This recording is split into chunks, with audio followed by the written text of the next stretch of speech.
Fish മോളി എങ്ങനെയാണ് easy ആയിട്ട് prepare ചെയ്യുന്നത് നമുക്ക് നോക്കാം. ഞാനിവിടെ ട്യൂണയാണ് എടുത്തിരിക്കുന്നത്. നിങ്ങൾക്ക് ഏത് ഫിഷ് വേണമെങ്കിലും ഇതിനായിട്ട് യൂസ് ചെയ്യാം. ആദ്യം ഫിഷ് മാരിനേറ്റ് ചെയ്യാൻ വേണ്ടിയിട്ട് അല്പം കുരുമുളക് പൊടി, മഞ്ഞൾപ്പൊടി, ഉപ്പ്, അല്പം നാരങ്ങ നീര് ഇത്രയും കൂടി നല്ലപോലെ മിക്സ് ചെയ്യുക.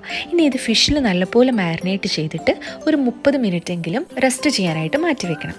മസാലയുടെയും വെജിറ്റബിൾസിൻ്റെയും എല്ലാ മെഷർമെൻറ്റ്സ് ഞാൻ ഡിസ്ക്രിപ്ഷൻ ബോക്സിൽ കൊടുത്തിട്ടുണ്ട്.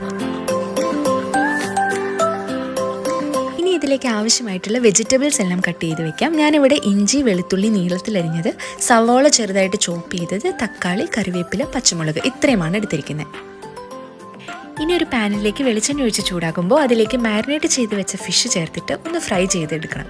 ഞാനിവിടെ മീഡിയം ഫ്ലെയിമിലിട്ടിട്ട് ഓരോ സൈഡും 3 മിനിറ്റ് വീതമാണ് കുക്ക് ചെയ്തത്.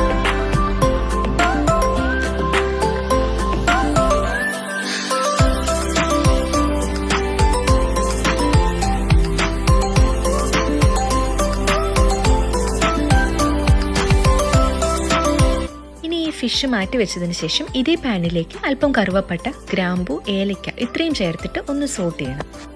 ഇനി ഇതിലേക്ക് നേരത്തെ കട്ട് ചെയ്ത് വെച്ചിരുന്ന ഇഞ്ചിയും വെളുത്തുള്ളിയും സവോളയും കൂടി ചേർക്കുക. കൂടെ പച്ചമുളകും കറിവേപ്പിലയും കൂടി ഇടുക. ഇത് നന്നായിട്ട് വഴറ്റിയതിന് ശേഷം നമുക്കിതിലേക്ക് മസാലകളെല്ലാം ചേർക്കാം.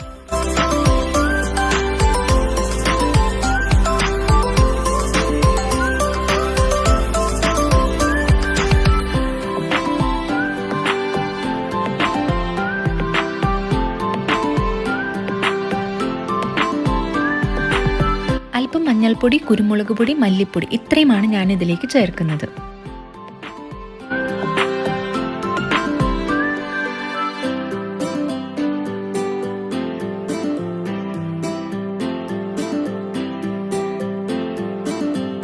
മസാലയുടെ പച്ചമണമൊക്കെ ഒന്ന് മാറിക്കഴിയുമ്പോൾ ഇതിലേക്ക് കട്ടി കുറഞ്ഞ തേങ്ങാപ്പാൽ, അതായത് 2ാം പാൽ ഒഴിക്കുക.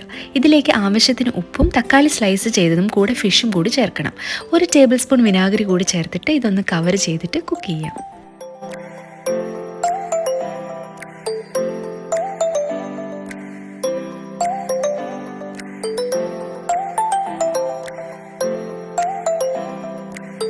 ഞാനൊരു 5 മിനിറ്റ് ഇത് തിളപ്പിക്കുന്നുണ്ട്. അപ്പോൾ ഇടയ്ക്ക് ഇതൊന്ന് ചെറുതായിട്ട് ഇളക്കി കൊടുക്കണം. ഇനി നമുക്ക് ലോ ഫ്ലെയിമിൽ വെച്ചിട്ട് കട്ടി കൂടിയ തേങ്ങാപ്പാൽ, അതായത് 1ാം പാൽ ഇതിലേക്ക് ചേർക്കണം. തേങ്ങാപ്പാൽ ചേർത്തതിന് ശേഷം ഇത് തിളപ്പിക്കരുത്. കുറച്ച് കറിവേപ്പിലയും കൂടി ഇട്ടിട്ട് ചൂടാറി കഴിയുമ്പോൾ നമുക്കിത് സെർവ് ചെയ്യാം.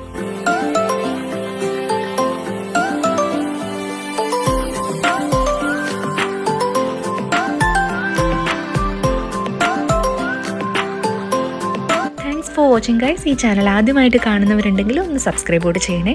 Thank you.